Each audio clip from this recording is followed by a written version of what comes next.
Sur notre droite, pour un passage public.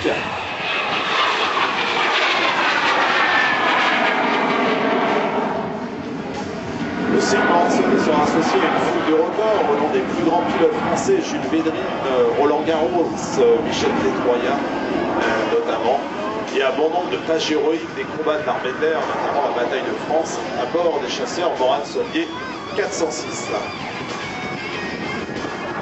Et cet avion, le Paris, a été créé après la Seconde Guerre mondiale.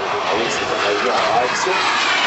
Il est présenté aujourd'hui par Jean-Michel Laporte, président d'Armor Aérotation. Et je vous l'ai dit, responsable de la formation et pilote de ligne au sein de la compagnie aérienne Britair, qui fait partie du groupe Air France. Ancien pilote de chasse sur Super Étendard, l'ami Jean-Michel Laporte, qui est également un amoureux des avions et de l'histoire de l'aviation, et bien avec tous ses collègues de l'association a décidé de restaurer cet avion, qui est le seul à voler à travers la France et l'Europe aujourd'hui. Au début des années 50, les jets sont encore un autre monde, ce monde de vitesse et de danger mal connu et réservé au seul avion en réaction à l'époque. Le passage du mur du son fait encore la une des journaux à l'époque. Chuck Yeager, qui était le premier à passer le mur du son, l'a franchi dès 1947 sur l'avion fusée Galileo. La nouvelle a longtemps été connue. Le premier passage de Mach 1 par un avion en réaction remonte à 1950 sur l'assaut Mystère en 1952. Pour ces nouveaux avions, les responsables militaires du monde entier réfléchissent à l'époque à des moyens d'entraînement innovants, car sur jet, il s'avère aussi difficile de transformer des pilotes expérimentés que des novices. Des dérivés des places de combat, comme le fameux Lockheed T-30, sont apparus, mais leur coût est élevé, réservant leur utilisation à la phase de transformation. La révolution va venir de France, avec l'apparition des réacteurs de faible puissance conçus par Turbomeca à l'aide des techniciens allemands.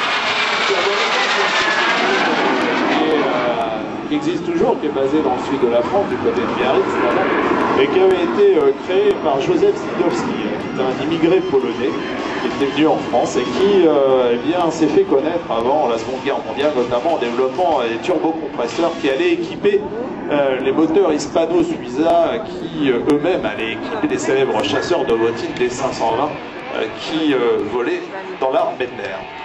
Józef Sidowski, après-guerre, développa des turbines de faible puissance qui allaient permettre le succès de l'aéronautique française, notamment au niveau des hélicoptères, avec le Chin, la Lockheed, et puis cette société développa aussi des réacteurs de faible puissance pour les avions. Les bancs d'essai volants de ces propulseurs sont alors des planeurs de la société Fuga d'Air sur Adour. Leur concepteur est Robert Castello, qui planeur le célèbre biréacteur, le CM170 Fuga Magister, qui éveille à l'époque l'intérêt de l'armée. Morane-Saulnier, qui est spécialiste de l'avion d'entraînement, puisque Morane-Saulnier a construit des Morane Parasol avant la Seconde Guerre mondiale, notamment les célèbres Morane-Saulnier 230 et également les Morane-Saulnier 315, qui fait des groupes de l'air. Ça reprend ces Morane 230 qui permettait la haute école d'acrobatie aérienne avec Michel Détroyat notamment.